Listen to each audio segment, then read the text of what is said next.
let's call the meeting to order. Yep, let's call the meeting to order. I have to agree with that. Oh, here she is. So, Now who's everybody's David?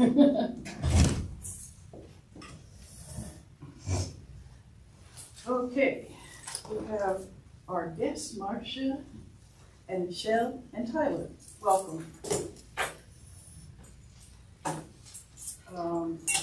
We've got some special things to attend to, but first just let's go over the minutes of the last meeting. Has everybody read them? Are there any corrections?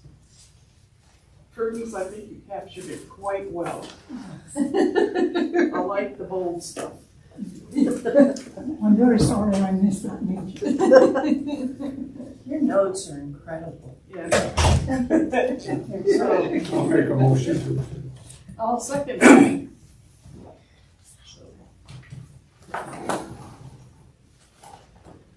Old business. You're up for crosswalk information. So why don't you tell folks who you are if you haven't, if I missed that? Sure. Yeah. You did. Yeah, so Tyler Stamey, Public Works, Transportation Engineering Administrator for the city. I heard some questions, there was some discussion earlier on, and if there's questions and we have time, I can definitely talk to some of those that we talked about earlier. The main reason I'm here today is talk a little bit about pedestrian crosswalks. I understand there was a question about, I guess I don't know the full question, but in terms of the time displayed on the countdown display might seem too short. So if there's any specific questions, I can definitely answer questions, but to give kind of a brief overview of how those work and how we come up with what is the time displayed on those countdowns. Really when we start with those, it's relatively basic and rudimentary. It's a measurement. How far is it from one ramp to the other? This is more or less I kind of live by this book here, the Manual on Uniform Traffic Control Devices, and it says, the city has adopted this book as our code or our standard. It says that we use a walking speed of 3.5 feet per second. So 10 years ago, 15 years ago, the walk speed used to be 4 feet per second. Current version is a little slower, so 3.5 feet per second is the time that we use or assume use for the calculations in distance over time. You have to go this far at 3.5 feet per second. That's how we come up with the number for the clearance interval. And now that's not exactly the number that you would see on the countdown. So if you take a measurement divided by 3.5, it's not exactly the number you see displayed on the countdown. And the reason for that is we're also using the time, there's a yellow and red clearance interval that happens. And so we count down to 0 on the walk. There's still a yellow and red clearance interval that's counted as part of the walk time, the clearance interval. So anytime you're crossing, the minimum you're going to have is an additional 3 seconds after that countdown gets to a 0. So as long as the signal is still yellow, red, you're still within your walk interval. There are no conflicting movements. And the other thing that definitely we look for and expect from drivers is that obviously if you're on a side street waiting and a pedestrian has walked in front of you, even though your light's green, it's not appropriate to run them over, that you would yield to a pedestrian. So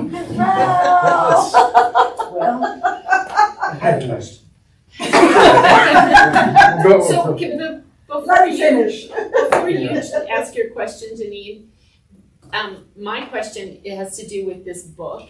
And is there different distance over time for different kinds of streets? So, not really. Okay. So the difference would be there is still an allowance if you have an intersection that's at capacity, say like in Bratton, Maine, where it's really busy and backed up and it's kind of terrible for about everyone. You do have an option to use the 4 feet per second walk speed to shorten the walk time, and that can help give more. Oh, so people have to go quicker. So people have to Okay. it's an option. Okay. And so the other thing is, so I'm just talking so far about the clearance interval. The other part I didn't talk about was the walk interval, or the display when you see the walking person displayed. Generally, that's about 4 seconds, 4 to 6 seconds. That one is more variable. We do have some time to add to that one. And the intent of that is really to get your attention and to get you started crossing. It's not intended to be you have to walk before the countdown starts, but that's really the opportunity of, hey, walk lights on, please enter the crosswalk now is what that's intended to do. All of our crosswalks, I'm not aware of any that we haven't changed out to the countdown, so everyone in town, you see the signal should be the countdown. If you know of any that aren't, let me know, but I think we've replaced them all. We have a couple of places where there's some different operations and how those work. Primarily kind of the downtown main area where it's parallel to main, you'll see that the walk will come on parallel to main without pushing a button. We do that where we can. So say that again, because that, if you would. So if you're crossing the avenues parallel to main, 3rd to Longs Peak Avenue, and you just want to cross, the walk will come on with the green for Main Street, so you don't necessarily have to push a button. If you want to cross Main Street, you do have to push a button for that.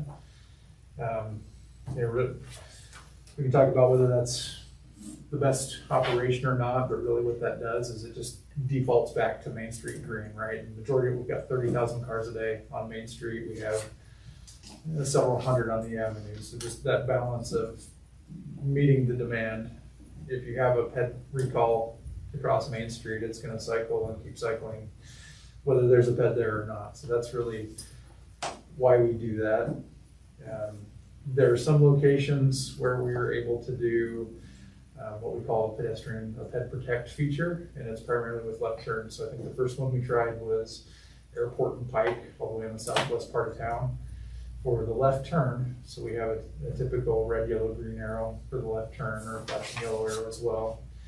If the ped button is pushed, that left turn will be protected only. So it'll get a green arrow and a red arrow. There's no yellow arrow or yellow flashing arrow.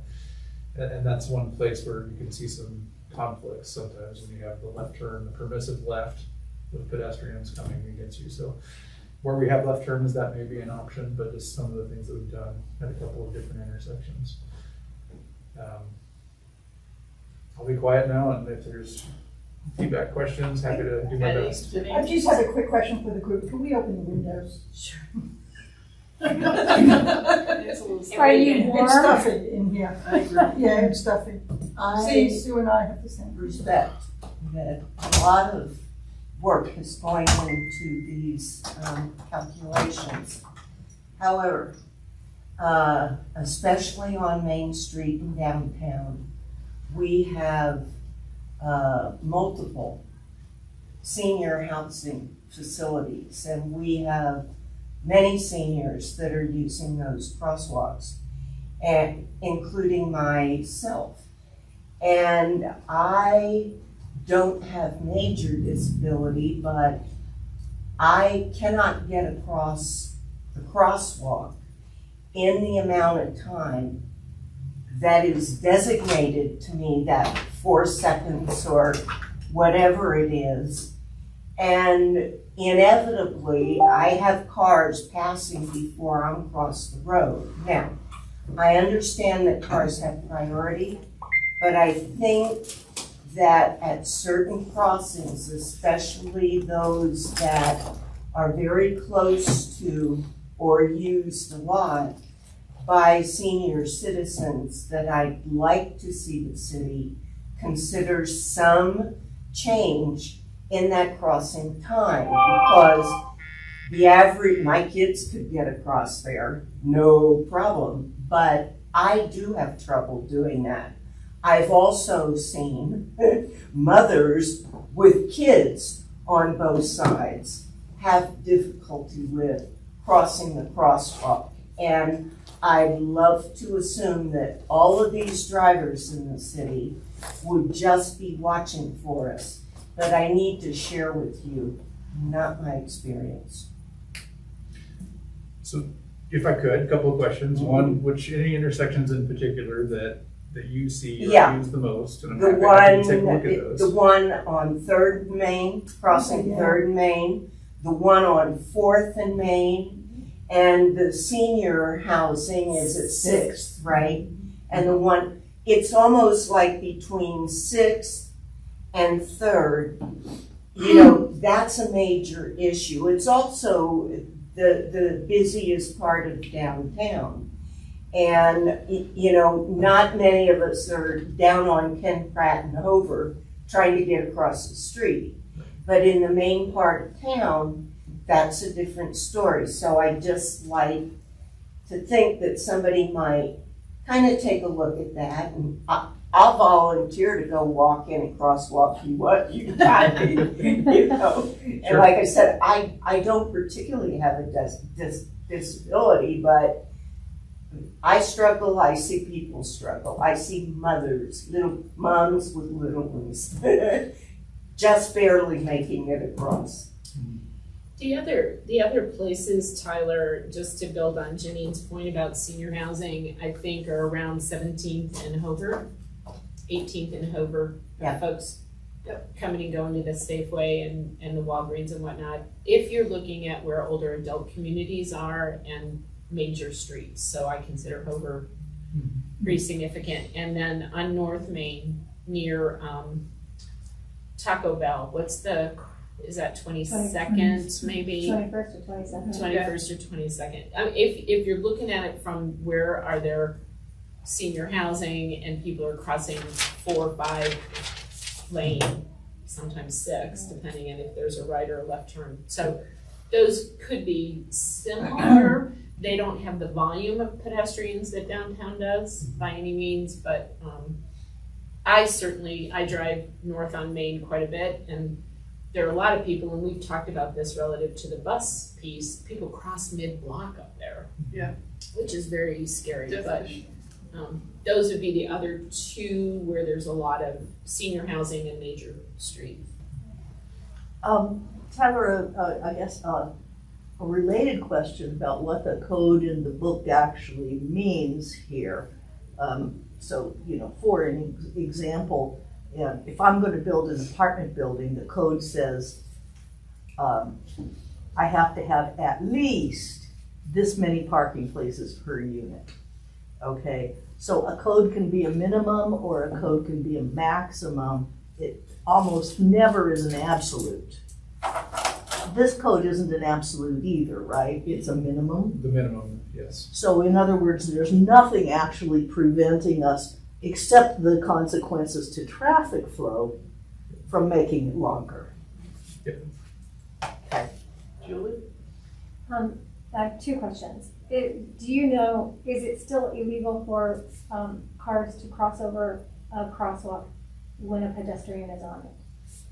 So I believe the state law says when a pedestrian is in the crosswalk within the portion of the roadway that the vehicle is in. So if you're northbound Main Street and a pedestrian has crossed the 2 northbound lanes and has reached that mid-block section, you're free to continue through. Gotcha. It's not legal, obviously, to run someone over. Yeah. You have to yield if they're in front of you, is what the state law says. Okay. But you can drive after they've, After they pass through after the they've section that passed you're it. going to drive through. Okay. And you don't have to yield.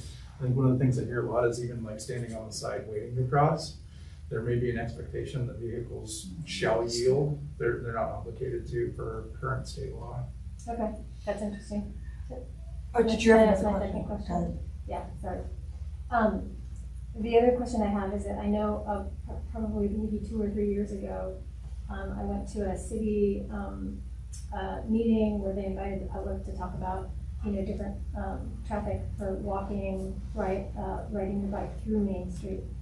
And we have down in you know, the busiest section of Main Street, we have those crosswalks where, you know, in Boulder they have the flashing yellow lights that the traffic alert the traffic, and they talked about putting those in. Is there any advancement on that you know of in terms of just having the sign there or putting in flashing lights? So a couple things. One, and Councilmember Martin processed some of this last night with the Main Street corridor planning. I think I Some of that raised the stuff. point, So, yeah. Main Street corridor was another planning effort that took place kind of into 2019, early 2020. Yeah, I think that's probably what I Identified a lot of those needs, or how do we address those comments on Main Street. I think the first phase that's the budget request for design was for the kind of the north part, which you mentioned earlier, talking about some mid-blocks on the north part and then working the way south. Interestingly enough, when we look at our grid layout on Main Street, and if we follow Boulder's policy, if I read Boulder's rules on mid-blocks, they wouldn't they would direct pedestrians to the nearest signalized crossing because they are relatively short blocks.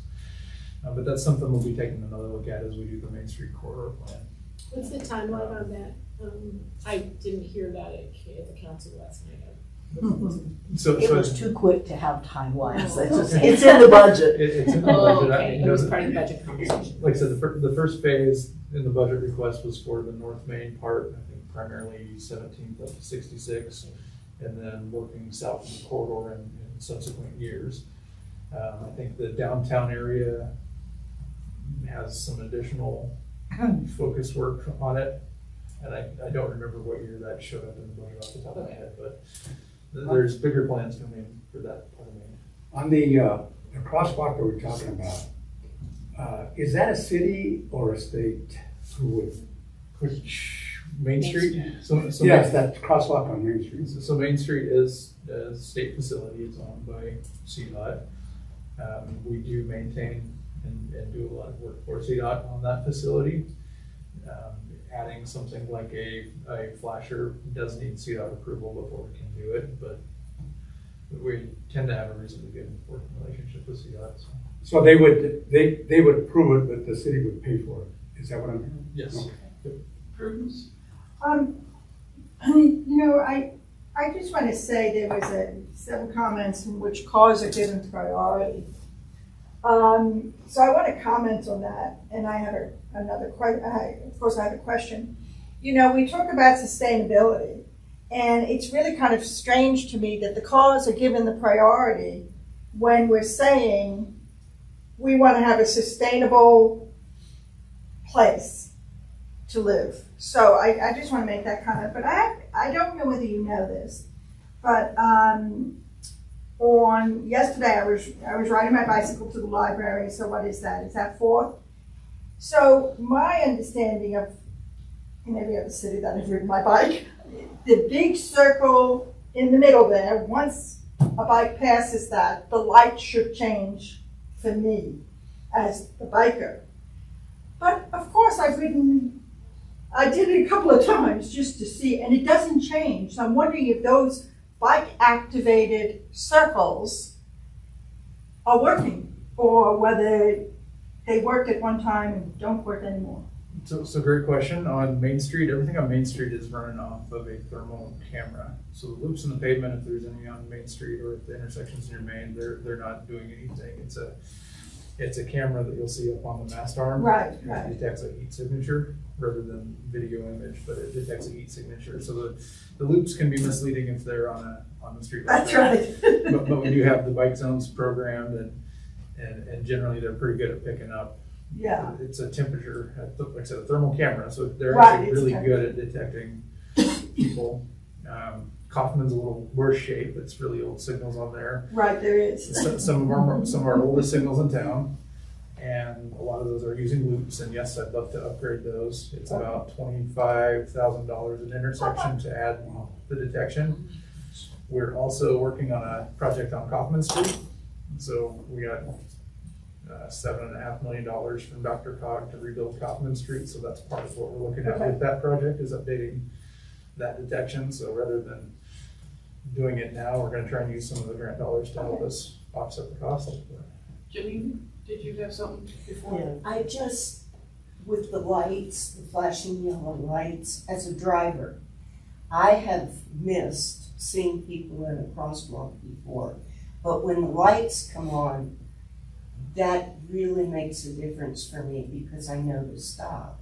You know, somebody's there, whether I'm seeing them or not. So I think it's a wonderful safety. And until about last year, we didn't have any in town, and in the last year, we put them in a handful of locations. We've got one, Mountain View and Harvard, I think was the first one that went in. We've done 9th and just west of Lashley, that trail crossing, and then 9th and Button Rock on the east side over by that school are the first handful that we've done. It really helps me as a driver be safe. And really that's what they do. They don't change any of the physics or the laws. Right. But it helps draw some attention that someone might be there. Marcia and then Sheila. Thank you. Tyler, this is strictly a layperson's observation, but I do sit on the DDA board, and hear what all the merchants are saying, which means what all their customers are saying. And my conclusion from those hearings is that making the walk lights longer in the downtown area would actually would improve the sustainability and have a traffic calming effect and lower congestion, because people hate to cross Main so much that they will circle around until they can park on the side of the street they care about. Right. And so if people were not afraid to cross the street, there would end up being less traffic.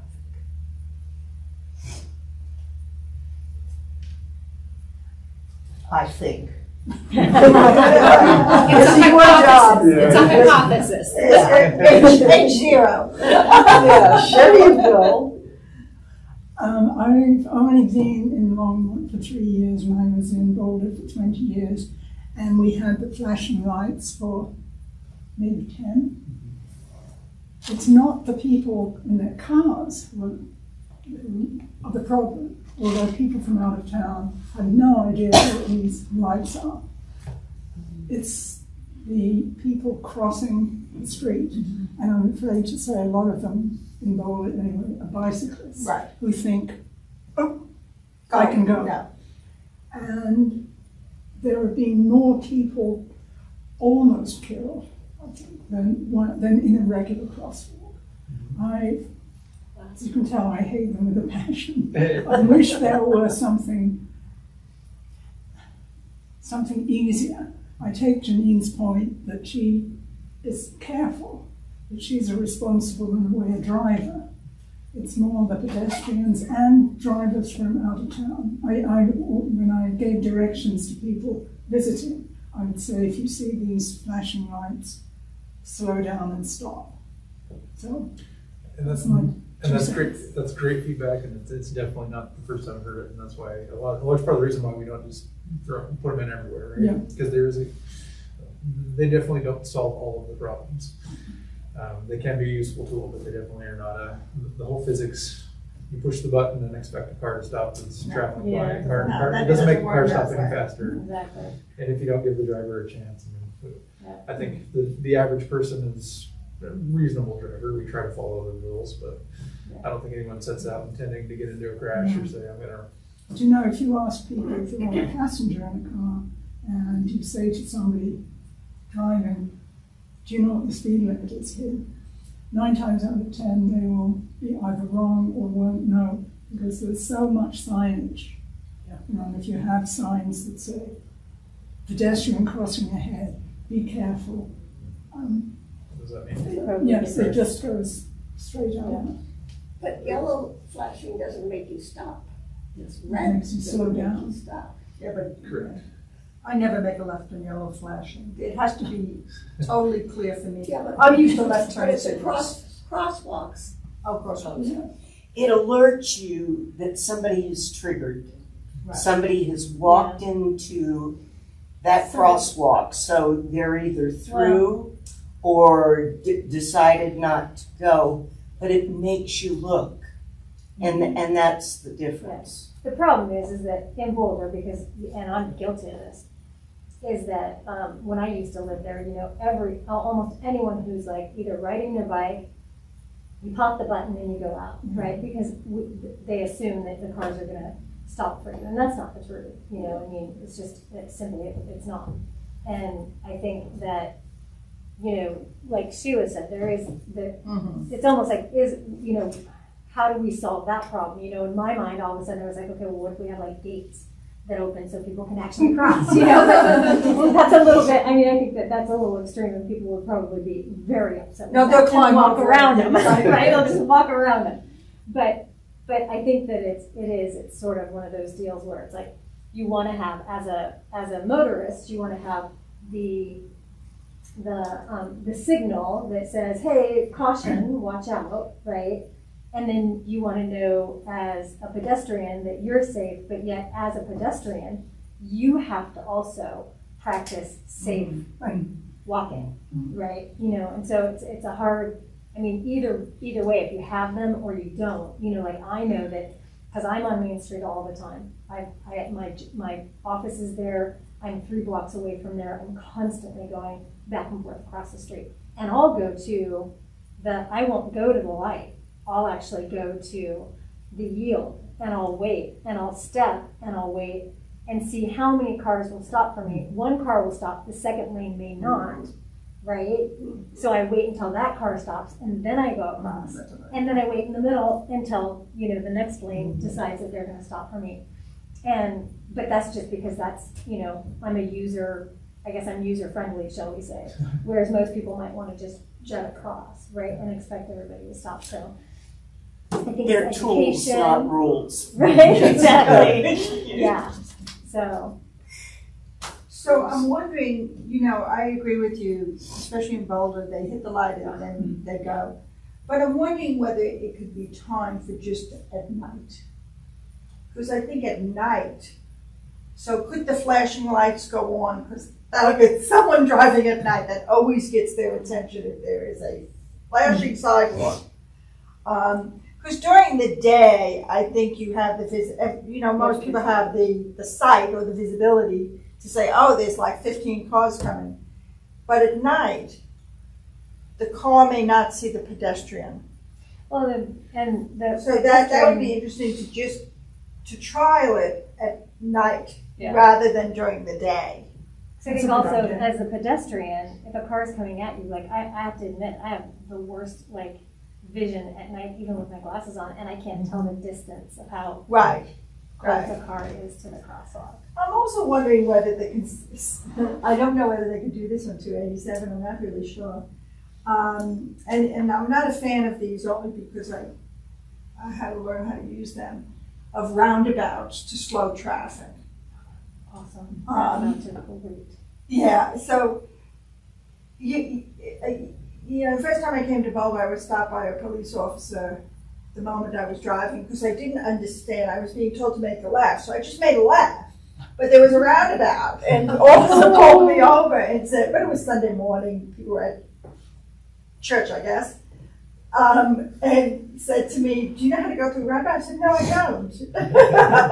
You know, to be honest, and, you know, someone's telling me to make a left, I just made a left. And so they explained it to me, but roundabouts can slow traffic. So I don't know whether that's something the city has considered at all, or whether I can't see where it's expensive because it's just a bunch of cement signs. But it's very expensive. Right. I'm still stuck on $25,000 to upgrade it. Yes, right. You know, Actually, not installed. the Chinese, they do the Belt and Road. So I'll sing praises for roundabouts. I think they're great tools. You don't have to worry about signal timing. You've got power, backup power.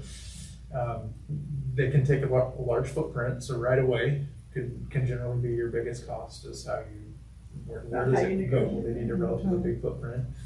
In terms of safety, absolutely, I'll sing praises of the safety of roundabouts for signals every day of the week. There's your opportunity for head-on crashes unless you turn the wrong way. It's pretty much eliminated. You don't get any right angle crashes.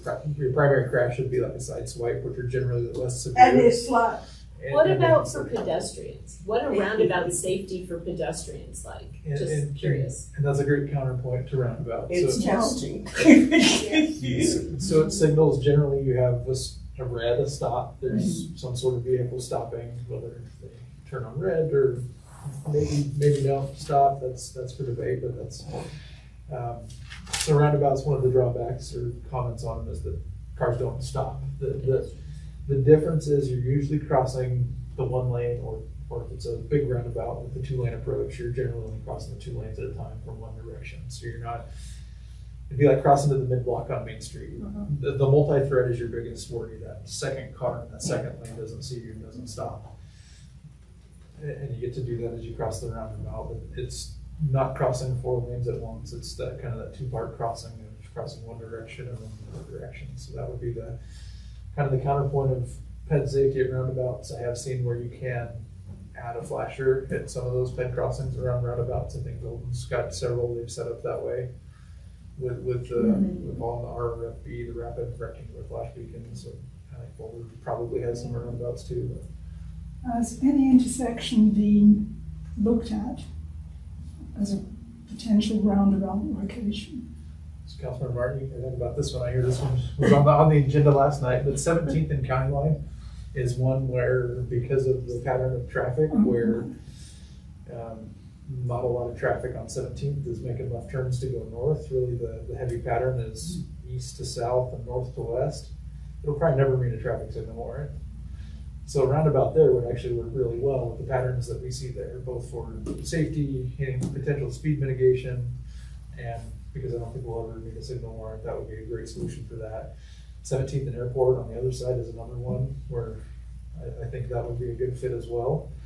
Again, right-of-way constraints are a little tighter at that intersection, but absolutely it's something that's in our toolkit that we definitely evaluate when we look at intersection control. And you don't have a lot of pedestrian traffic. Right, there's not.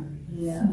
So 17th and Airport, there is quite a bit more. There's a school right there, and there actually is quite a bit of use of the lake up to McIntosh, so there's quite a bit of bed activity with that one too. Yeah. The And roundabout, cyclists, there's cyclists, Right. I ride through there.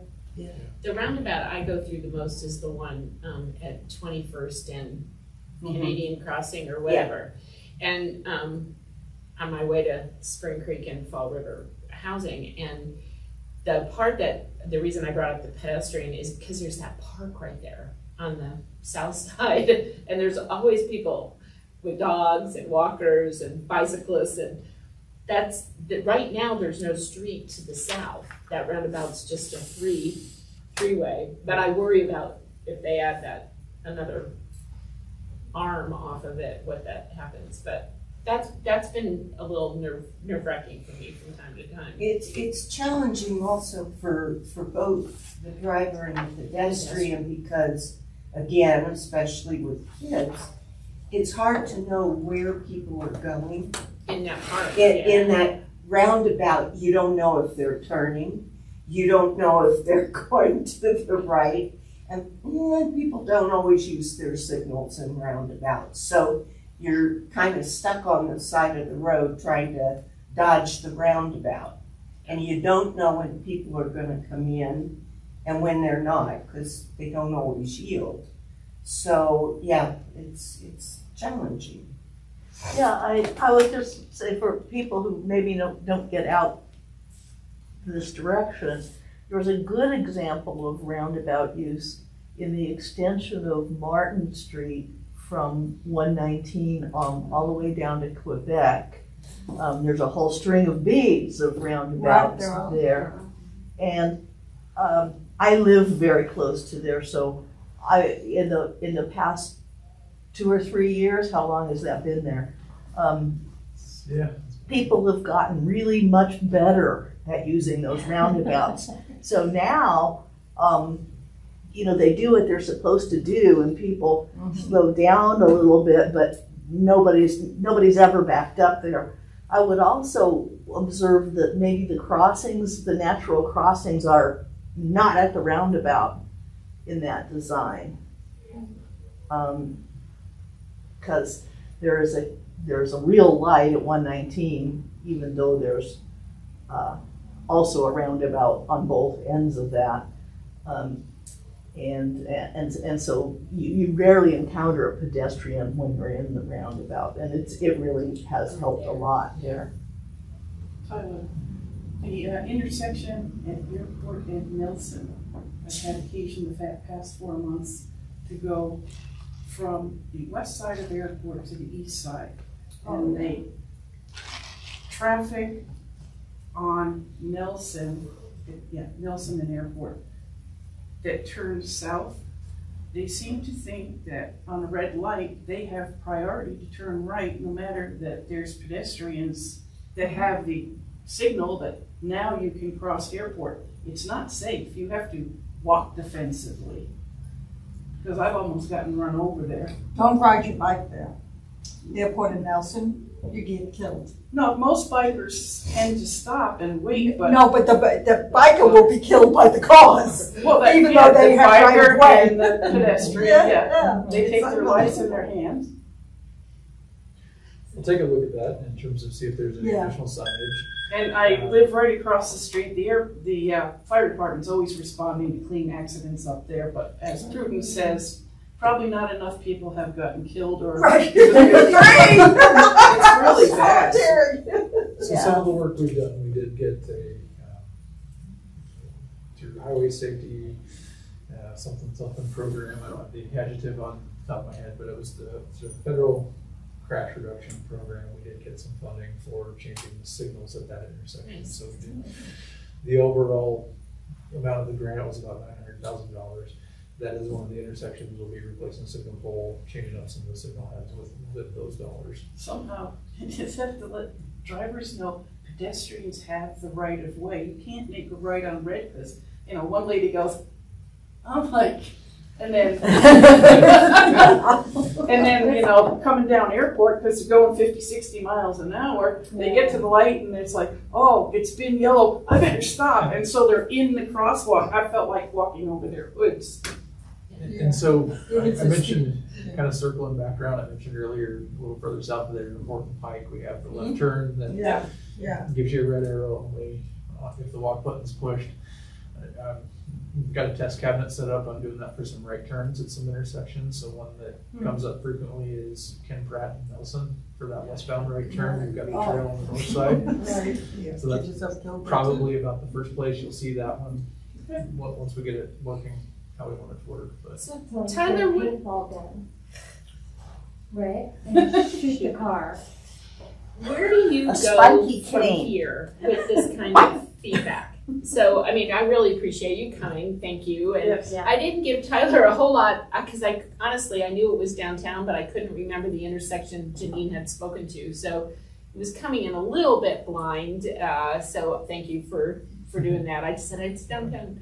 But when you have an opportunity to get feedback like this, so what's your next step? Where do you go with this? So I think, first thing I heard a few specifics, and I've taken some notes on the specifics. I'll take a look and see if there's adjustments or changes I can do with that. I think one of my goals is to provide some more information, and so that this group knows who to talk to if there's further questions that come up, and kind of maybe an understanding of kind of overall how we're looking at things a little bit, and then if you have specific questions, feel free to call me. Tyler, I maybe it's time for a new higher profile outreach campaign. I don't remember who it was, but I heard somebody in this room say cars have priority. They never do, right? I've heard that several times. Yeah, they never do, and people may be forgetting that. Yeah. I must have said this 15 times, I don't know whether it's harder in Longmont to kill a prairie dog or a parking place, but you're going to have a struggle in either case. And,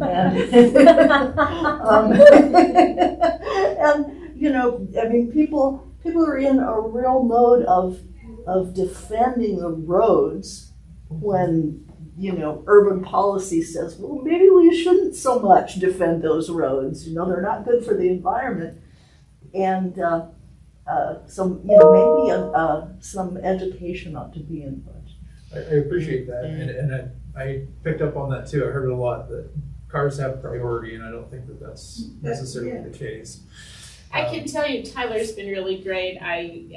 As I have been driving to the various OLJ properties, there are things I've noticed, and I've emailed him and said, will you check out this intersection? It's a little wonky, or this one might need a stop sign, or based on my own experience at that place. And I think Tyler has gone out.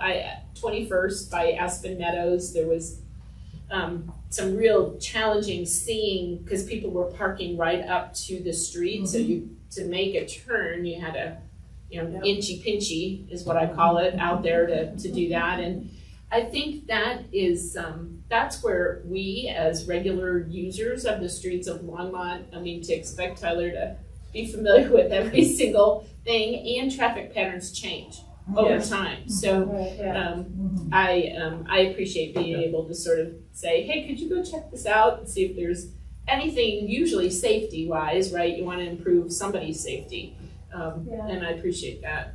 I wonder if there's at some point, you know how the city will have surveys that you can take online. I wonder if that's something that would be useful for, you know, Right.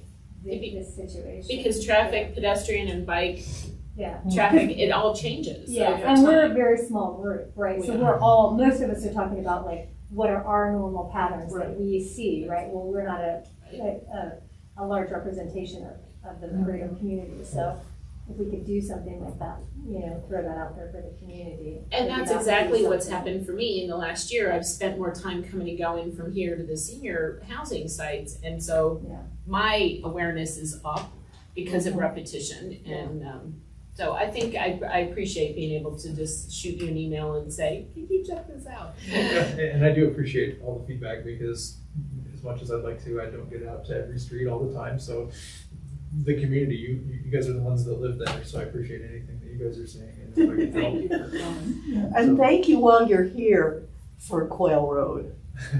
Because we have a crosswalk at the rec center and we have the speed flasher, and it's a visible difference. You know, maybe it wasn't warranted, but it's you know, the neighborhood around me feels so much better about the whole thing.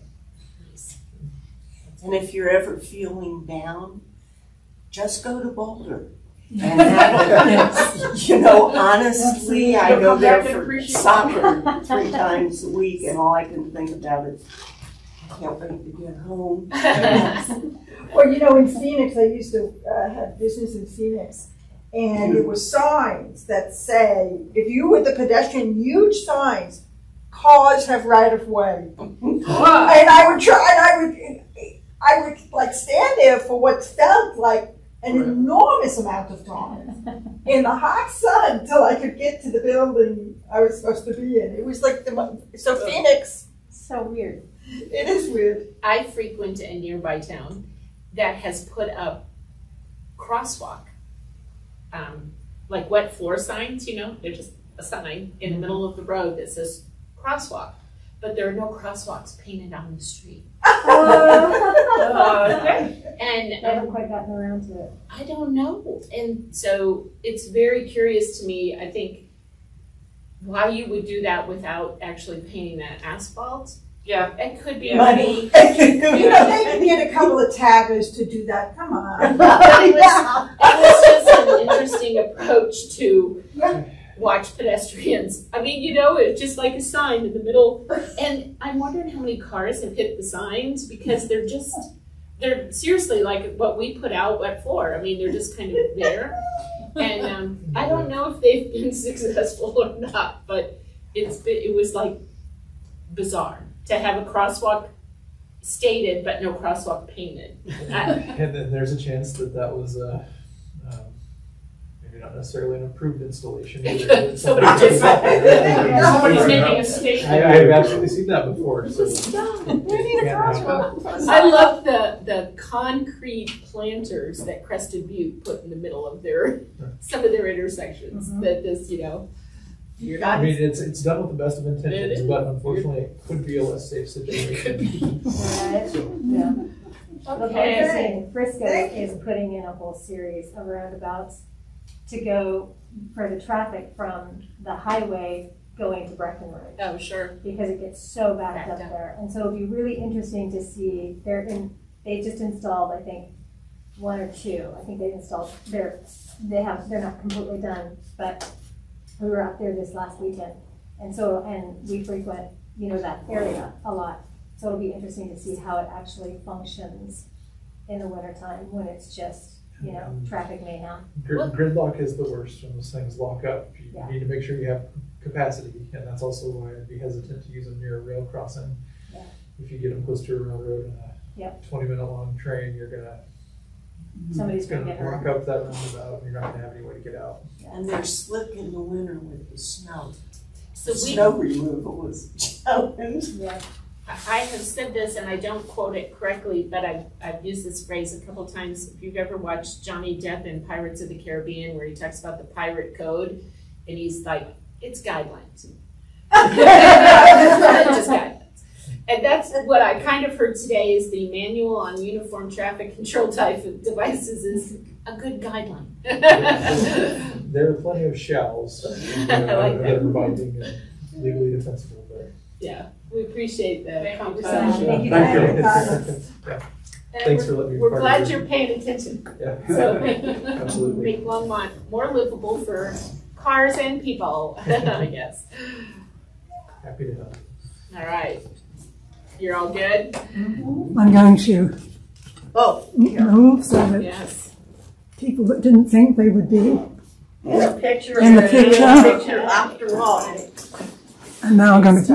I'm not photogenic, so keep it in that direction. And I will. So you don't want me to do that? No, I don't. Is that going to get edited out, Sheila? Sorry? Is that going to get edited out? Thanks. Thank you. Moving on to the foot care update. I do not have an update, so just keep it on the agenda. It'll rise to the top of the pile soon. Position update. Tri-vet What's Brennan. ahead? But so position update, I'm very excited to say that we are doing the interviews today and yesterday for the Longmont Housing Authority Resource Specialist. We were very excited. We had 68 applicants, Wow. which is huge. That's great. David from the board was unable to be a part of the interviews as intended, as well as one of the residents was unable to attend the interviews. So I'm sorry that didn't work out. We had another older adult retiree who did sit in on the interviews, so I was glad to have her do that. The candidates look great, so I'm very excited to get that person on board. And that person will be a part, just as a reminder, a part of the Senior Services resource team. And I will be managing that position, and they will be housed at the Longmont Housing Authority, the suites, which is permanent supportive housing. They will be there Monday, Wednesday, and Friday. And they will be at the Hearthstone and Lodge Senior HUD properties on Tuesdays and Thursdays. And so we're very excited to get that person on board and just kind of reconfigure. So right now, Brandy has been at helping out at the suites, and Veronica and Melissa have been at Hearthstone and Lodge. So they will stop doing that work as they have been doing.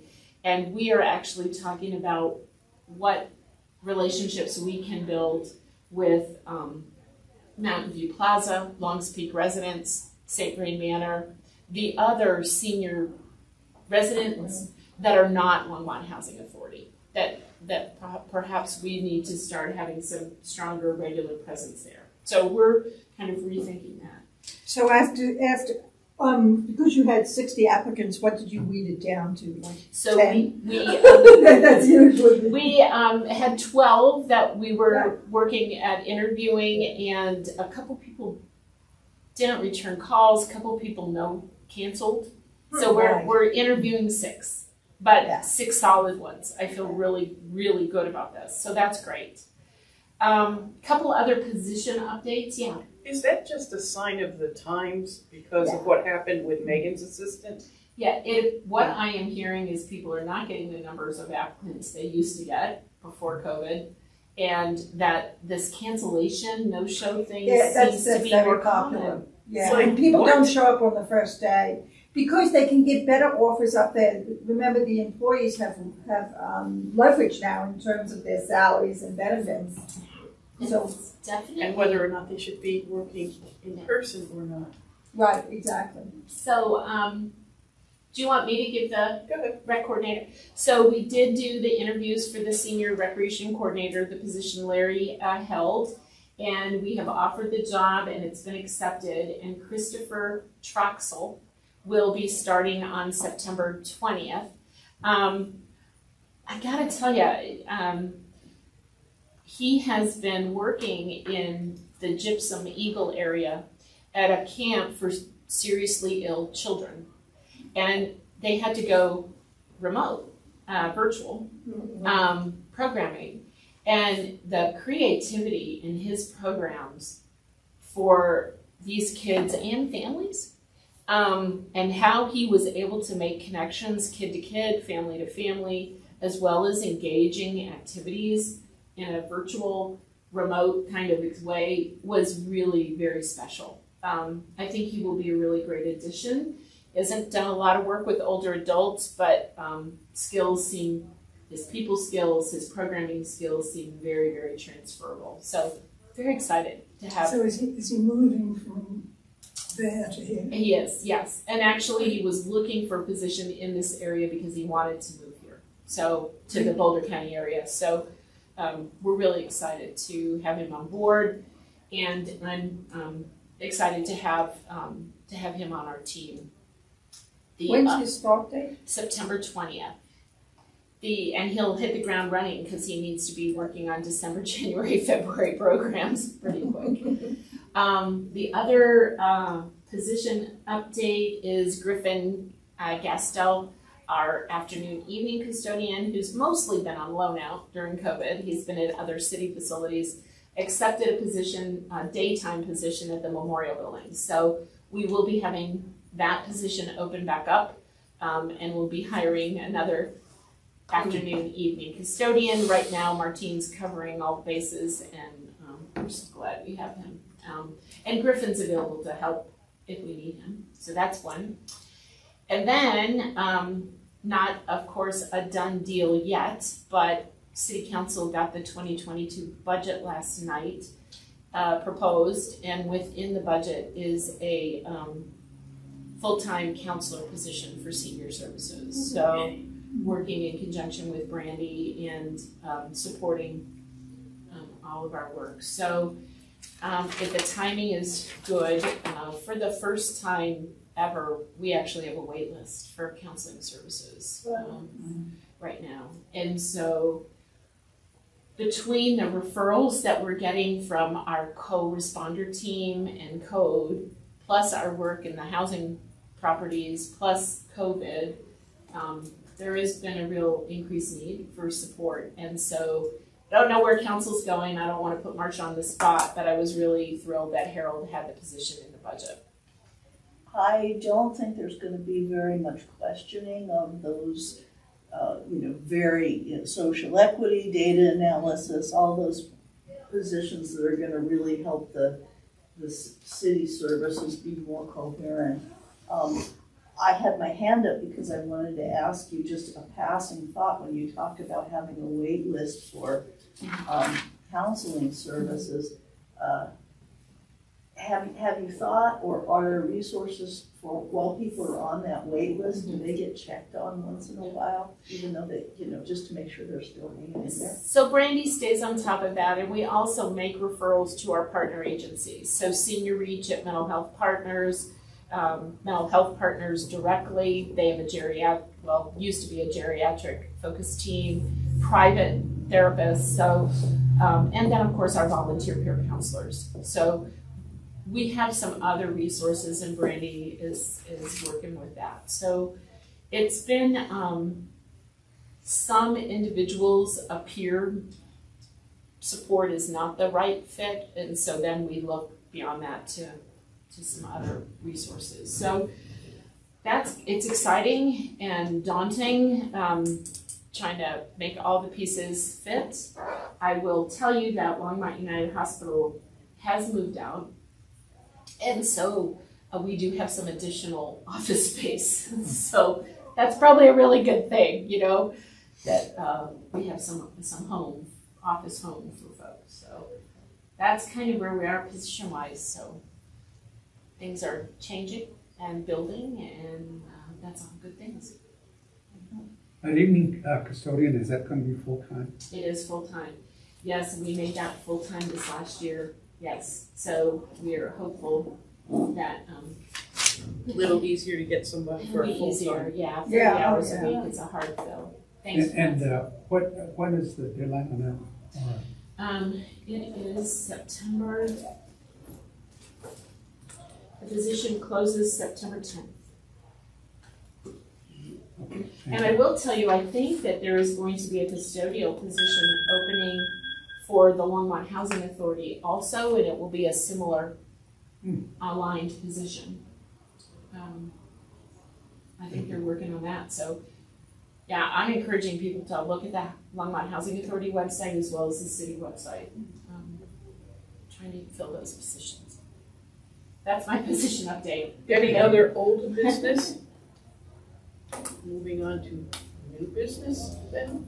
So I had mentioned this placed map. Marcia's seen this before, but I am just providing this as information. Janine knows some of this. There was questions from the City Council retreat around our relationship with the Area Agency on Aging. And this sort of gives a little bit of a history around that, talks about the Area Agency on Aging, and talks about, on the back side, talks about some of the comparisons between Boulder County Area Agency on Aging and DRCOG. And so DRCOG is currently the Area Agency on Aging for 6 metro counties. We used to be the 7th. We separated as an Area Agency on Aging from DRCOG over 20 years ago. And so Weld County is a standalone Area Agency on Aging, Larimer County is a standalone, and Boulder County is a standalone. Most of the other counties in Colorado are multi-county. There's the Pikes Peak region or the Tri-County, I forget what Pueblo is. Pueblo's got a region. And so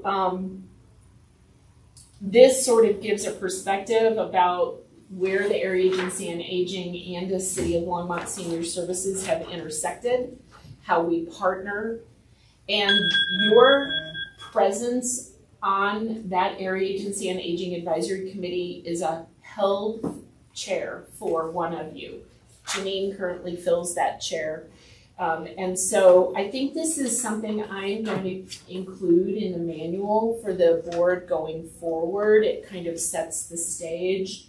Really appreciate Councilwoman Peck asking me specifically about some of these things, making sure that Longmont is getting what's appropriate and right for services, and you can see on the comparison side kind of what's happening. So I think it's really important that the board, and I will say this as I retire to my staff, that we stay on top of this relationship. We really represent City Council, I think, in the city's interest in these federal and state dollars, and it's important to understand that role is really important. It's a funding role, it's a service delivery role, and so I think it's really important to have a good, clear sort of picture about what this is.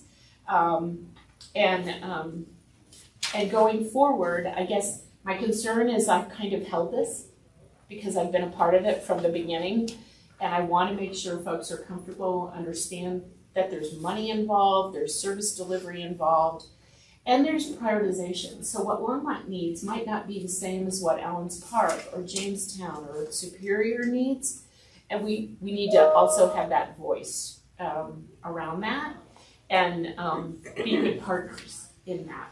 So as well. So we're recipients and we're partners, kind of both, and advocacy is important. And Janine, I don't know if you want to say anything else, or Marcia, about this. We use their services a lot, and I think of them in my volunteer capacity, not just being on the board, but also working here, that they're just an extension of, I have somebody with a need, where do I go to get those services? And the amount of services available that happen very quickly for anybody I refer is astounding. Really, really astounding. So it's an incredible connection, working together relationship that I perceive we have. Yeah, great. So, yeah. Just looking at this cursorily. It's very informative because there were so many things I thought I knew, but then I realized I didn't really understand both what a particular agency did or its relationship to other agencies. I think this is very valuable. Great, good, Thank you for good. doing this.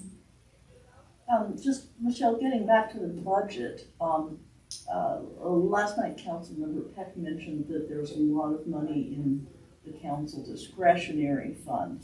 Now, the use that she proposed, which was more equity positions, doesn't quite work in the long run because it's never been $250,000 before, and even though that would fund 2 positions next year, it wouldn't do anything after that. But nevertheless, it is there, and once there is a footprint, we tend to find the money to continue something if it works. So a thing could be, we could have a trial, a consultant position. So if there are any gaps, do look. Thank you. Because And we've used the Friends of the Senior Center funds in that way, Marcia, to do some trial positions and trial pilots to see what gains and what really does serve a need. So it's good to have those opportunities to sort of figure that out. One of the things I think is really important going forward with the Area Agency on Aging is funding from them for perhaps some of our work. And we have been more of a partner, equal. I bring resources on behalf of the city, they bring resources on behalf of the state and the feds. And so there may be more opportunities in the future to look at funding. I would say right now my biggest concern for the Area Agency on Aging is they do have funds for home care, personal home care, but the home care agencies are not hiring.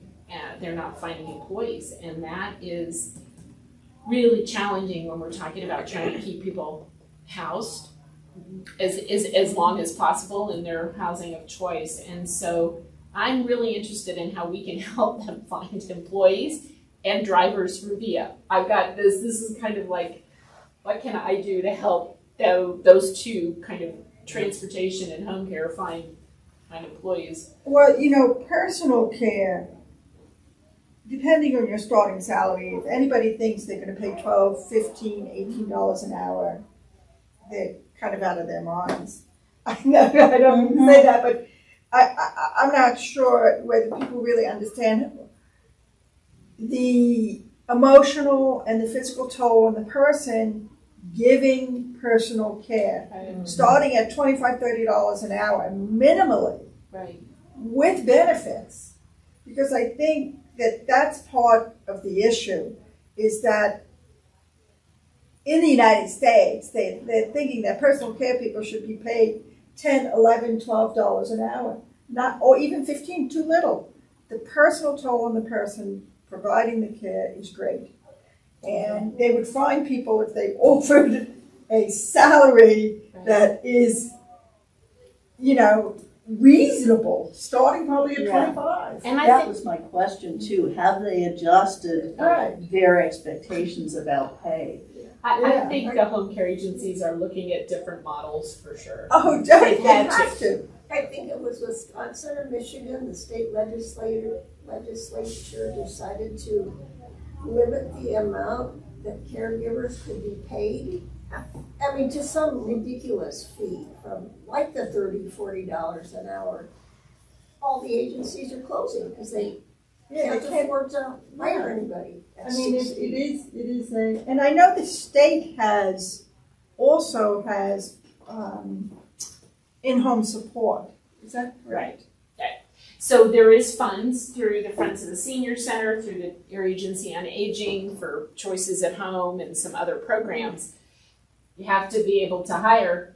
I mean, it have to be people being able to be hired for those programs. So I think it's not unlike where we were with daycare years ago when people thought you could get daycare for $2 an hour, you know, Right. that kind of thing. And I think in some ways there's this expectation around what that service's value is. The other thing is that unless you have home care insurance or the financial resources, Medicaid, Medicare, hospice does not include personal care. Right. And there is a real, I think, gap in knowledge for people about understanding what that means. I think people end up being very surprised by, what do you mean Medicare doesn't pay for that? What do you mean Medicare? It's proposed. Yeah, you can get some home and community-based services through Medicaid, but you have to qualify for that long-term care need. And so that's really some of the work that our resource specialists are doing all the time, is trying to help folks understand. And some people who bought home care insurance products years and years ago have found out that they really aren't getting them what they thought they bought. I mean, they're not getting what they need. So the products today are much better than they were initially, but it's still a challenge. So we continue to work with our AAA around the personal care to address some of the issues Ruth is talking about, and others. We want folks to age in place. Well, we gotta look at what those supports are that help them do that. So, anyways, look it over. If you have questions, I'm happy to answer them, or Janine can. And then I would just say to the board, as this goes forward, that place on the Aging Advisory Committee is huge and important, and you help decide how those funds the state and federal dollars get used. And when Ruth Waka was on the Aging Advisory Council as a member of our staff, she was really able to push forward some dollars for mental health that had not been for mental health before. So voices matter, so it's opportunity. Oh, I thought you had a question, no. Sorry. Okay, I think. Why does the Longmont Meals on Wheels why did they choose not to apply for federal funds? Great question. Strings attached? Yeah, too many strings. So neither Boulder Meals on Wheels nor Longmont Meals on Wheels gets any of the federal nutrition dollars that come into the county, because it is so paperwork intensive. And it impacts, really, their flexibility to serve folks. Carla's been able, throughout the entire pandemic, serve 500 meals a day. Longmont Meals on Wheels actually delivers more meals than Boulder Meals on Wheels, which might be surprising to some of you. Was to me, when you think about the population. So they choose not to do it because of the paperwork and the restrictions on the federal nutrition program. And do they purchase any local farm products during the summer at least? They get a lot of donations from some of those surplus products. And interestingly enough, I don't think Carla would mind me sharing you with this. They have recently purchased a garage, Longmont Meals on Wheels, so they can actually buy in bulk and store things, and really great way to reduce some of their costs. So donate. So donate to Meals on Wheels. And actually the partnership the city of Longmont has agreed to with Meals on Wheels helps them with those costs, because they are housed here at no charge. They do not pay water, they do not pay electric, and they have office and cook space here. So I was not able to provide them the storage on site that would allow them for that bulk purchase stuff. So they have done this model and supporting another local Longmont business, which is great. And so they've been able to sustain and grow without those federal dollars. Yeah. We're trying to get some of the one-time money that's coming in through the nutrition program to support our meal programs in a different way. Doesn't require all the paperwork. So Carla and I are working with the Air Agency on Aging on trying to get some of those dollars differently, creatively. So so we'll see what happens. And also, just an FYI, I don't know if everyone knows, if you shop, I know for sure at King Soopers, you can go on your account and have them give Meals on Wheels a dime for every dollar you spend, or whatever the algorithm is. So they get a little money that way. Well, that's I didn't know I that. didn't know that. I think everybody needs to care about that. Amazon Smiles will do the same thing. You Yep. can pick. So we have several folks who You know, pick the doesn't friends of the senior hurt center. you, and you know, every week they probably get a few dollars from King Soopers purchases. I think there's various organizations that. Yeah, Absolutely. exactly. Absolutely. So, if you're ever interested in knowing more about Meals on Wheels and how they operate and some of their things, I'd be happy to ask Carla to come. I've asked her for a tour of the garage, so I'm so curious about this. Where is the garage? So it's somewhere in Longmont. There's a new business, and I think they have sold all the garages they had. And looking at it, I just love the model. So if you're a wood shop or car, you know, like to fix up old cars or whatever, it's an option for. I wonder if it's a little like that, you know, right off of the diagonal in Boulder where you've got, I forget what it's called, but you've got all the green, it's like a workshop area.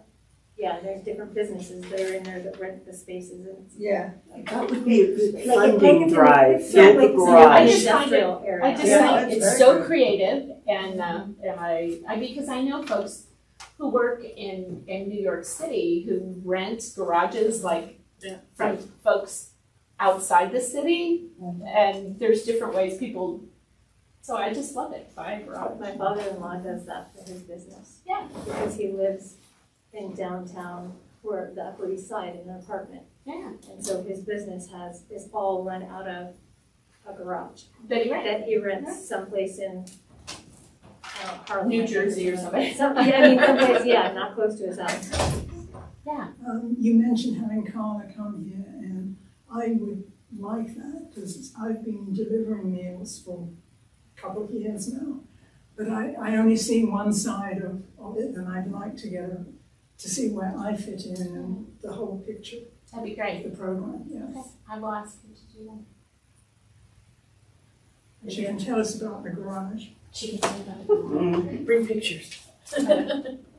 Any other new business? So I will be as the oh sorry, new business. I thought we were on to reports. Let me jump the gun here. Okay, we're on to reports. Michelle. I think an important question. You know, we're so appreciative of the partnership we've had with Longmont United Hospital for 20 plus years. And so going forward, our plan is to meet quarterly with UC Health, Longmont United, any healthcare organization, and really start to plan in advance and really look at using a variety of healthcare partners, both in education but also in services. So it could be skin cancer screening, it could be a class on heart health, I mean, whatever that is. So we did have a really great meeting with several folks from UC Health recently. We're excited about that partnership strengthening. We are also continuing to build the Lunch and Learn programs through the Silver Sneakers program. UC Health is very interested in reconnecting with us around their Stepping On fall prevention program. So I think you'll see things happening differently, but hopefully not less, as we move that forward. Really appreciate that Longmont United, as they moved out, they offered us things that they were not in need of, and so it was a really great kind of change in our relationship, and I appreciate Longmont United, all they've done for all these years. So we're looking forward to moving forward in a different way with our health programs. We are still planning on opening the lunchroom on Tuesday. We understand that Boulder County Public Health will be holding a meeting tomorrow. There could be some changes coming. We'll see what those look like and how we adapt or employ those here. In terms of the lunchroom, we are looking at just 2 people per table. So we for a while, we're not gonna go full blown.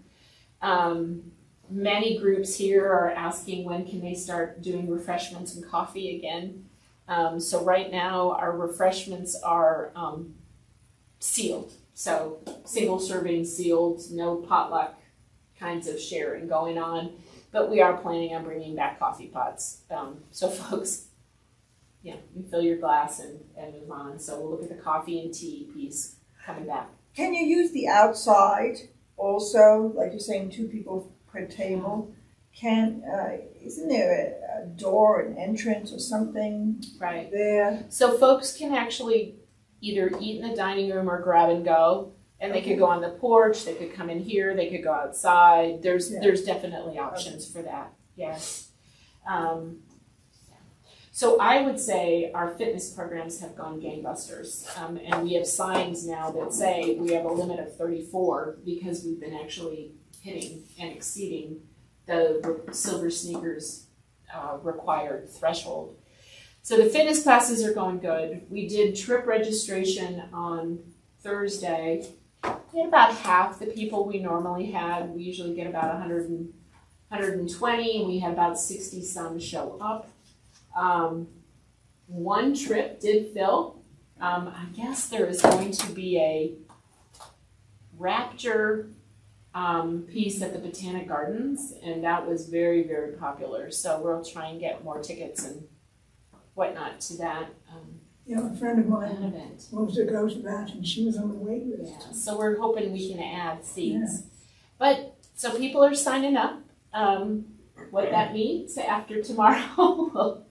I'm going to IKEA. Are you going to the Got your list? You got your trailer along? No, definitely not IKEA, and I wouldn't drive all the way there, so I thought this is an opportunity. So, it's kind of like fits and starts, right? We open and we pause and caution, we move and caution. So, by and large, people have been very kind and thoughtful and respectful and appreciative. I think most of us are only too glad that, again, there's something happening. So that was really kind of a morale booster, I think, for all of us, for the staff and for our customers who were interested. So that's going well.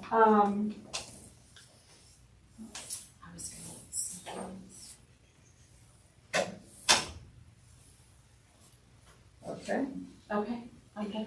Clarify for me the lunchroom. Are you talking about Meals on Wheels? Yes, yeah, Okay. the lunchroom here, they serve a hot lunch from 11:30 to 12, and many folks, of course, when we closed, started getting it home delivered, but there have been people asking to come back, so. 2 per table, and you have, 20 tables in there? We have 17 17. tables. 34 people. And how much meal? It's a sliding scale, but the asking price is $360, I think. That's not gone up. Not much. Oh. Might have to though, with, Yeah. as all of us are experiencing food costs going up. But again, we're trying to keep things manageable. So, Michelle, I have a question. Have you heard anything about COVID boosters? yeah, great question. So I reached out to Boulder County Public Health on Monday to see if we were going to do booster clinics at the Longmont housing sites the way we did the COVID shots. And I'm waiting to hear back from Indira about that. My understanding is there is some interest to do them on site at those 4 properties that we did the shots at. But I also said if they've indicated older adults as being a priority for boosters, that if they wanted to use the senior center for a community-wide booster clinic for older adults, I would be interested in being a part of that conversation as well. So we're kind of looking at it from both sides, at the independent housing sites and possibly here too if there was interest in doing it. So for most of the independent senior housing sites, those boosters would be October, November kind of time frame, which is true, I think, true for That would be, yeah. many of us. And it maybe have some signage in the senior center encouraging Boosters. our community to get their boosters.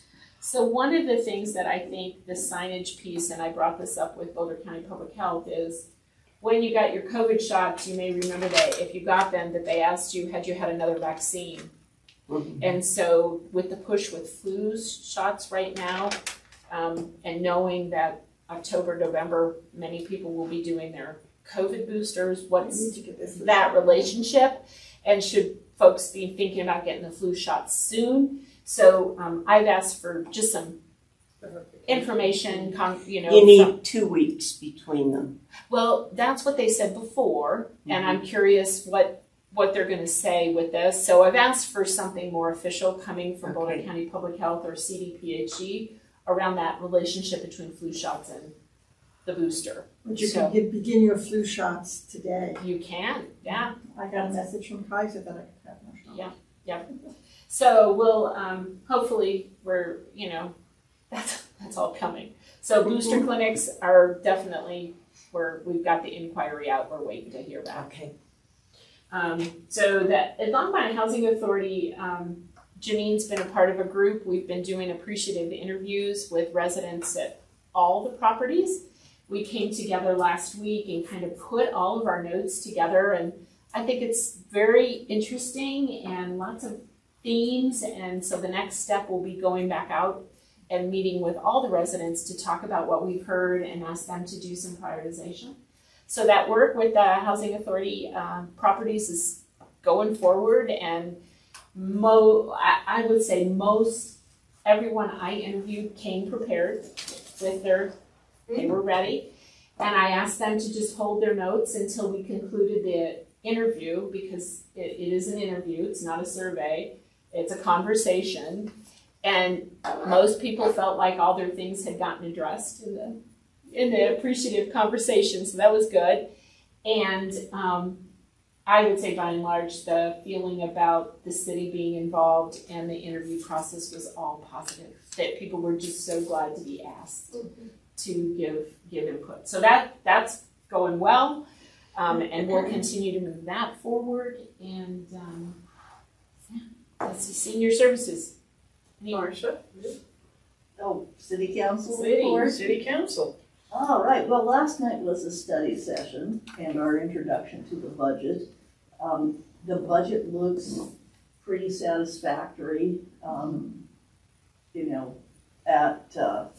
at first glance. I think we had a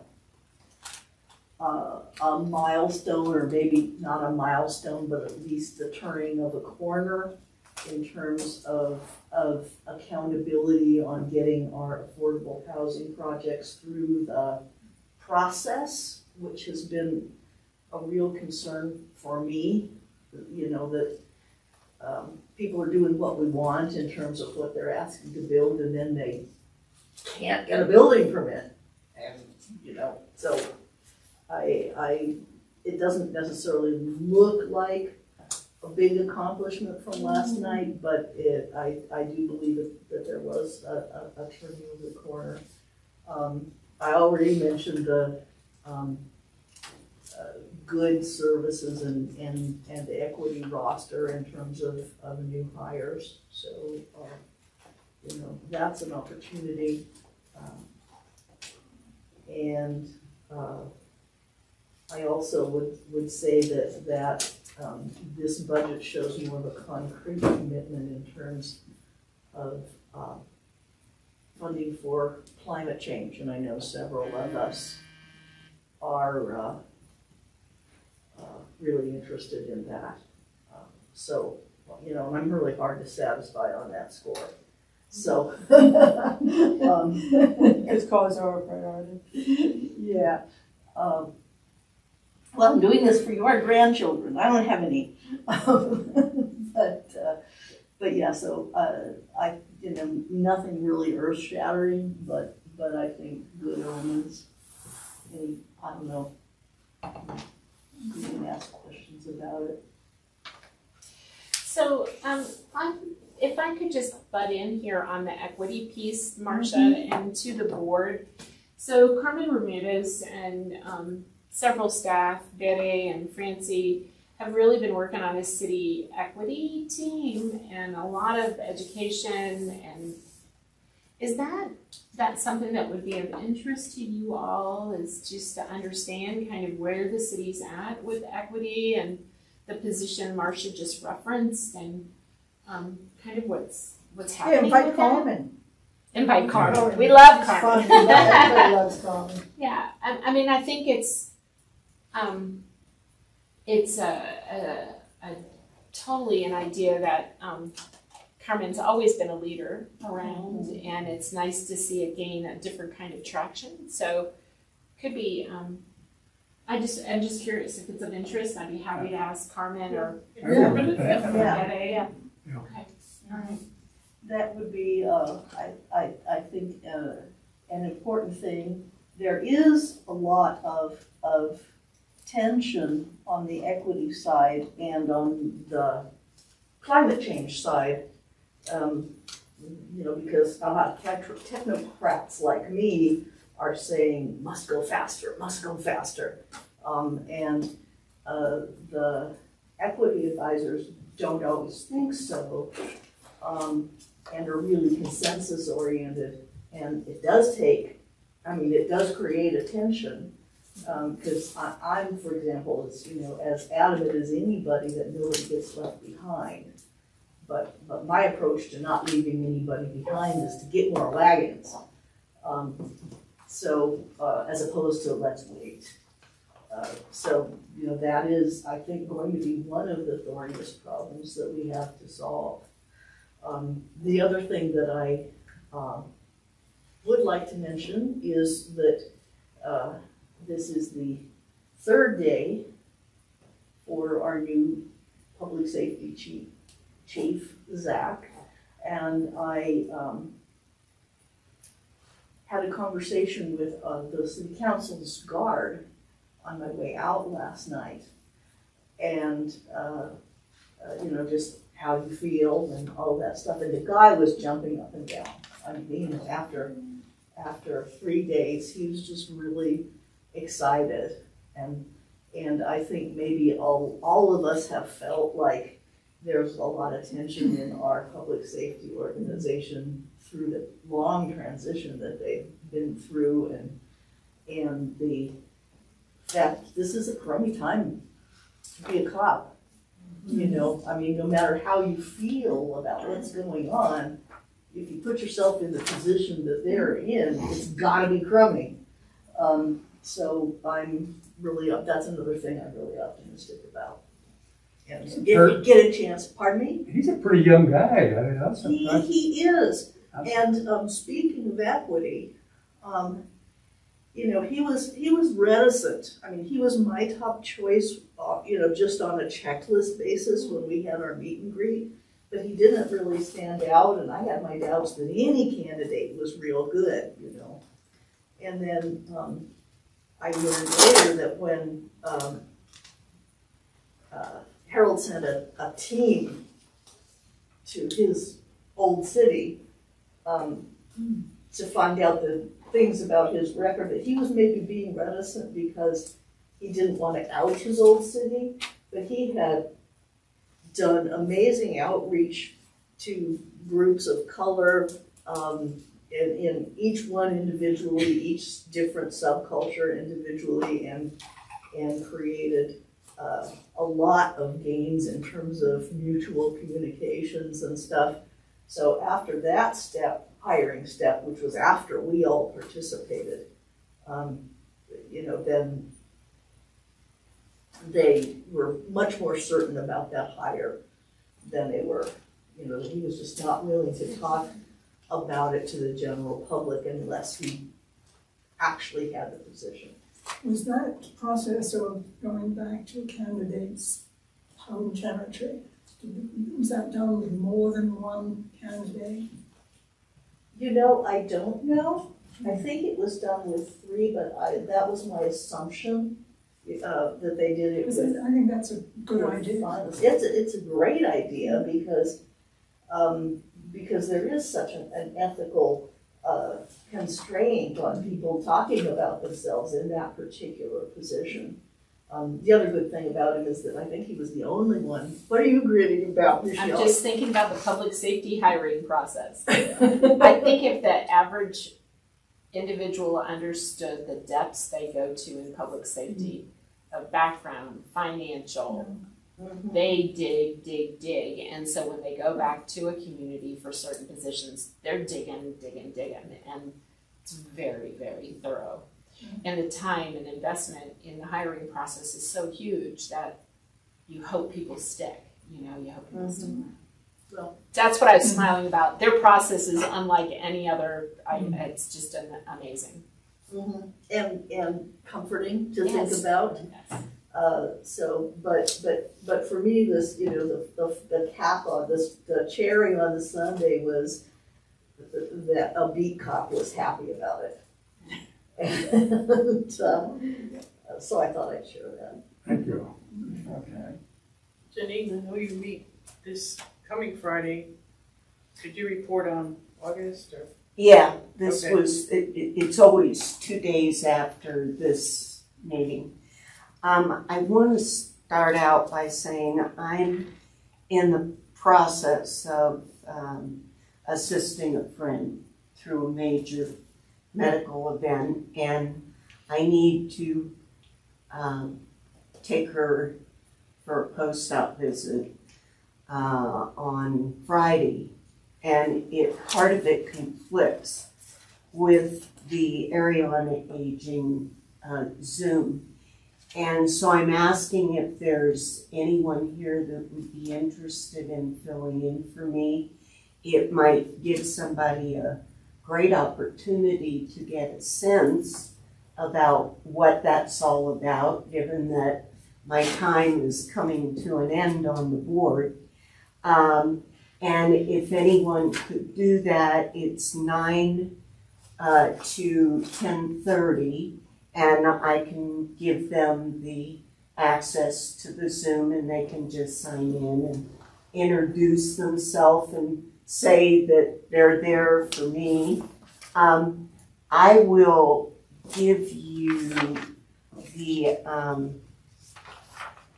agenda, and it has the Zoom information on it, Sheila, but if you want, I'll also send you my email one. And thank you so much. I really appreciate that. So for the meeting that was held on August the 6th, they proposed priorities for I'm just going to say Area on Aging, AC, for 21-22, and the focus is going to be on to educate the community, to advocate on policies and the legislature to identify gaps in services, evaluate current programs, and make recommendations for funding. They are advocating heavily for the homestead exemption change. The big issue is, people can't afford to downsize like they want to and carry their homestead exemption with them. So that's the current legislative push, that can be altered without having to take it to the people for a vote. They're focusing on the more affordable housing issue and big focus on aging in place and modifications. We talked about the cost of housing and what a stress that is currently to our community. Transportation, how limited the services is, but we're having problems, not so much finding the funding per se, but finding the people. Again,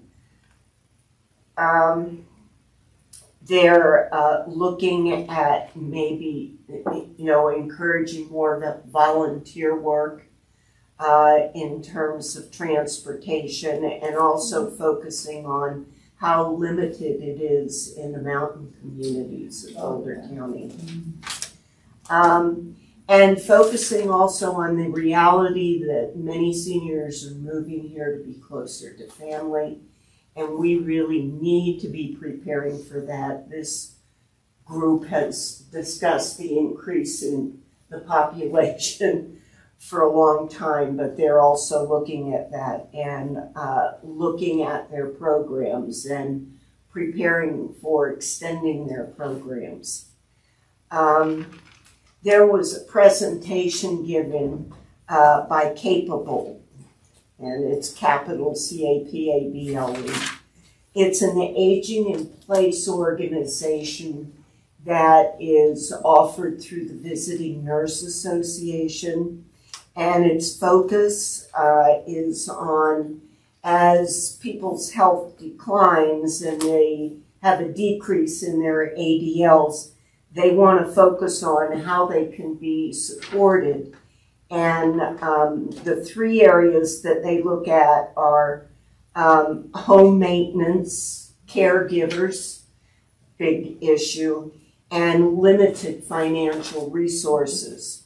So they use a tri-disciplinary approach, which is an occupational therapist, an RN, and a handy person that's a volunteer from either Habitat for Humanity or Brothers Redevelopment. And it's an individual focus. A person has to not have any disabilities in terms of mental capability. They have to be an active part of this evaluation. The evaluation lasts about 45 minutes. Assessments are made, and then they discuss what's needed, what can be done, and how they're going to go about doing it. Right now, it is funded with a grant, so encouraging people to make these appointments and getting these evaluations done and getting these services now where funds are available. And there is a limit of like $4,500 that can be put into any individual person's needs. What is that called again, Janine? Capable. So, they can do incredible things like open up bathtubs so that people can have walk-in showers at not huge costs, widening hallways and doors, leveling their steps outside so they don't have big gaps in their steps. So it goes a little bit beyond just caregiving in the traditional way that we take a look at it. And again, that's through, it's Capable through Visiting Nurse Association, Colorado.com. Medicare Services, they're looking at their specific Medicare services related to counseling and the SHIP program. SHIP is the State Assistance Program. They are looking at online classes, and there's an organization, boco.org, that helps people with Medicare appeals, and they're again pushing. They have many volunteer programs that I wasn't available, or I wasn't aware of at all. And of course, medical counseling available through bouldercounty.org. So that was the focus of that particular meeting. And Can I just add on to the Medicare piece? yes, So Boulder County was doing monthly Medicare basics classes here pre-COVID, getting about 30 people. Since they've gone online, they've been getting 80 plus. Yeah, because I'm a Medicare counselor. It's like on Sure. gangbusters. It's like going gangbusters. I also have to say that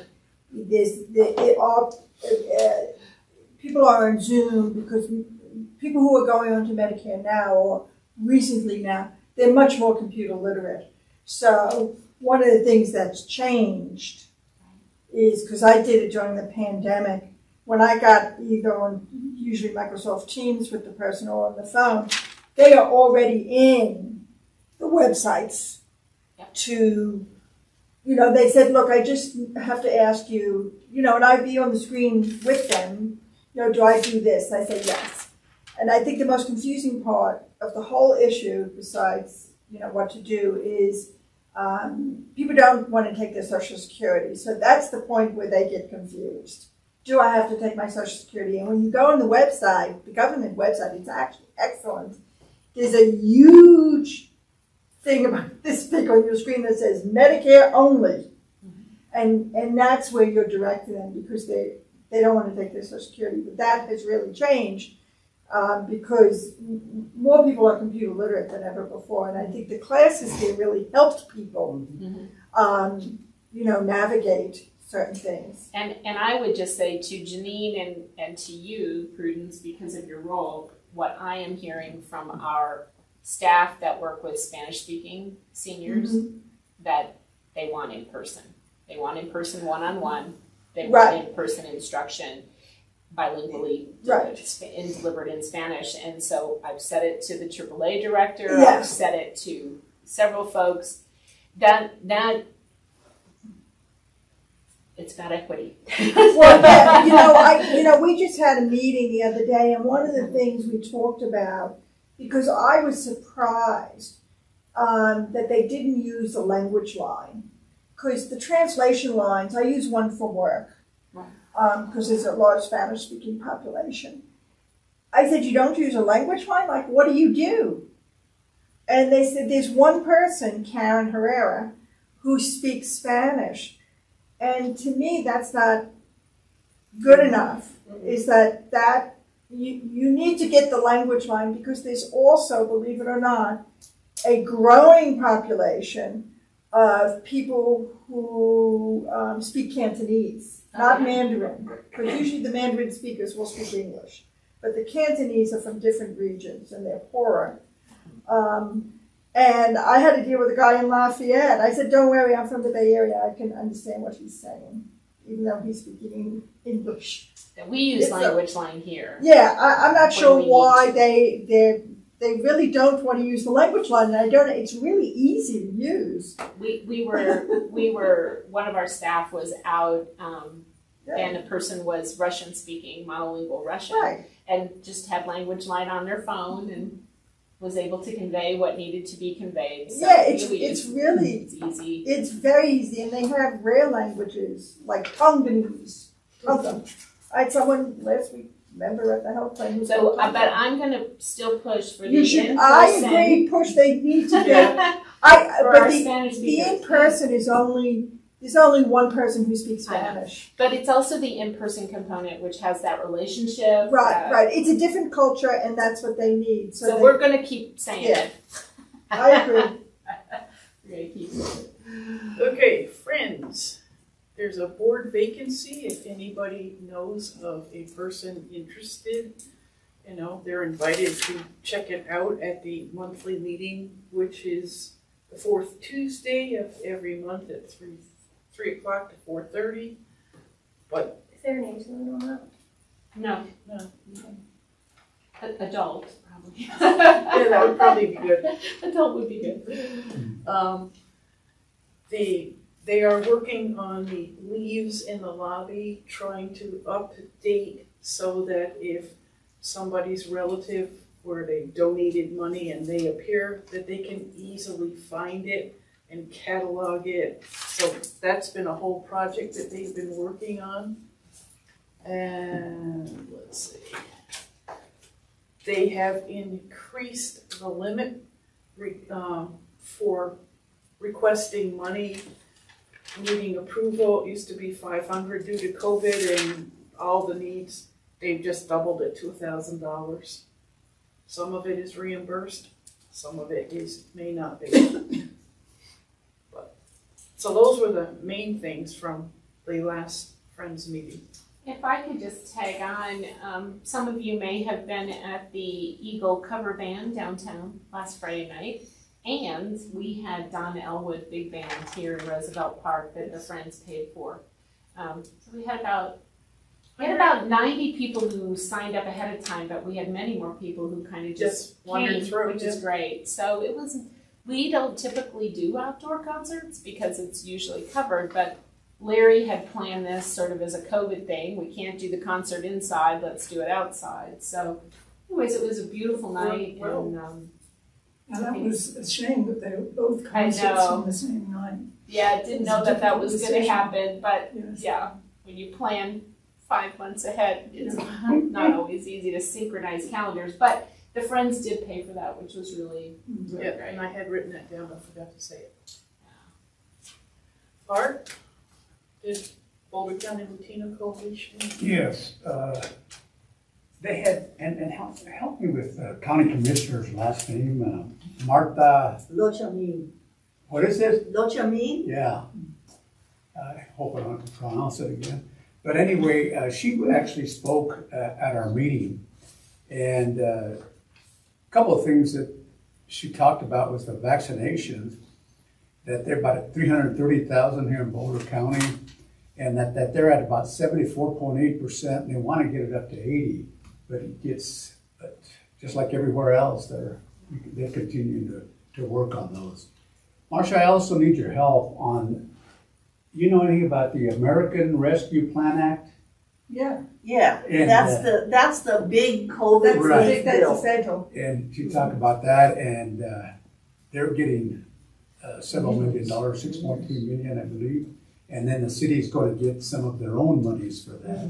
And what all that could be used for, she just talked about COVID health department, and I don't know what else. Well, a big deal about that is there's a lot of money for people who have fallen behind on their rent and are facing eviction now. And so many people don't realize that the money is there, but they're having a hard time giving it away. And especially since I suspect everybody here knows that people who are on the outs with their landlord because of non-payment and stuff are really reluctant to face up to the situation. But if they do, they're going to get it all clear. And so just please, anywhere you can do outreach, but especially there, Art, tell them to seek housing assistance, and the Boulder County Helpline is the place to start. See, and also the landlords can get money also. So part of that money, the landlords can apply for. Yeah, yeah, So- and mortgage assistance. And mortgage assistance. I mean, it's very, very rich. I think only 11% of untold billions of dollars have been tapped either by the renters or the landlords, the property owners. The property owners, because yeah, it's really kind of amazing. And just to let you know, Mississippi, of course, has the lowest application of rental assistance in the United States. I think it's 0.9 or something. It's important to know that, Art, that we need to do some outreach around that, so I'll talk to my staff about that as well. That if it seems to be much lower among Spanish speakers. We don't know how much we're going to get here in Boulder yet. More than enough. Oh, yeah, that's a lot. Great. Yeah, I mean, Boulder here in Longmont. right. No, still more than Still enough. Great. And actually, I think we do know how much. I don't have it on my head, but the people just aren't applying, and yeah, it's a scary situation. I also did some back of the envelope math based on the percentages in this county of people who are behind on their rent, and despite the fact that, you know, the doomsayers are saying there's going to be this huge wave of evictions, it looks like in Longmont maybe 150 people are vulnerable, and you know, we can deal with 150 people, not easily, but I mean the money's there. If they get evicted, it becomes much harder because It's a court thing. well, not only that, you know, if they bring a mediator with them, which is free in Longmont, and they get that, you know, that money so that they don't owe their landlord, then it doesn't go on their permanent record as an eviction. So they don't have that horrible hurdle to climb getting their next place. But the best solution, even if you're annoyed with your landlord and your landlord is annoyed with you, is stay where you are. And it's possible. And so, And what was it? Go ahead, I'm sorry. What was that website, did you say? Oh, it's the Boulder County Helpline, and it's a 1-800 number that is the first thing you see if you go to Boulder County COVID Assistance. Thank you. Art, is there any fear about being undocumented that is getting in the way of them applying for this assistance? And if so, there's no fears in terms of that being an issue. And I think a lot of time that just gets in the way of so many Hispanic community people taking advantage of programs. So that's not a question that's asked on It's council. not asked. Not at all. You need your address and something else. If you pay the utility bills yourself, a utility bill will work. If not, a copy of your lease. It's the fear of discovery, Right. not the, have there been changes to the public charge concept that certain things? Yeah, I think that was exempted by, on the first day, I think, has been axed out by executive order, because that was just an executive order. Well, it there's been a wasn't- long federal law for a long time. Right. And certain things made up for public charge, and others, Right. like WIC, did not. Yeah, WIC did not, Medicaid does not now. Also, there's a couple of other things. I think nutrition still stays. Yeah, but I know Medicaid doesn't. Another thing I just wanted to talk a little bit about is that they said that they're doing some, what do you call it, research on their human, you know, their employees with human resources there, looking at gender equity, people of color, bilingual, things like that. And probably some of this concerns also having bilingual people in law offices, et cetera, like that. Pretty much what was said that day, but one other thing is that they are doing COVID-19 testing at 350 11th Avenue Yes. daily from 8 a.m. to 6 p.m. And again, encouraging people, especially now with what's going on, to go in there and get tested if they have any concerns whatsoever. And from what I understand, they don't ask you, do you have any symptoms or whatever. I guess they just test you, and you get your results within 4 days. And then just another thing, Ubaldo Valdez called me this morning, and he told me that Juana Mendoza is retiring from this county, and they're having an open house on September 24th from 12 to 4 at Thompson Park. So just wanted to report on that. She was one of our board members. For a long time. and an employee, and she is currently a volunteer with our Vilas DGTN. Yeah. Mendoza. So my understanding is the Boulder County Latino Coalition asked if they could continue to meet here. and I believe it was conveyed to them that, yes, they can. Is that? They said there was, but there was no guarantee we could have the room of that size. Oh, of that size. Right. So that was the stumbling block. Well, I don't know. We're still, I think at that point, it was not totally clear Okay. if we're going to be able to continue. It'd be great if they would. So, yeah. I mean, it's available. Oh, Yeah, I'll follow back up. I think they were talking to Veronica, but I will Yes. double check and get back with you. yeah, Okay. Veronica did say that, or my understanding was that we could continue to meet, but we wouldn't be able to be in the size of room. Oh, that. Because we get quite a few. We That get That's great. several people. So I'll follow up. getting that. Thank you. Great Okay, report. you're welcome. Thanks. And I'm sorry, but I have another commitment here pretty quick, which I'm gonna have to, so I'm gonna have to. Janine?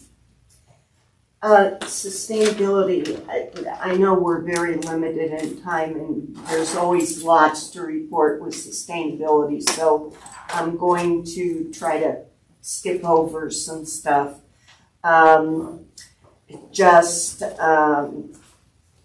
They have now got a air quality contract with Boulder Air for evaluation, ongoing evaluation.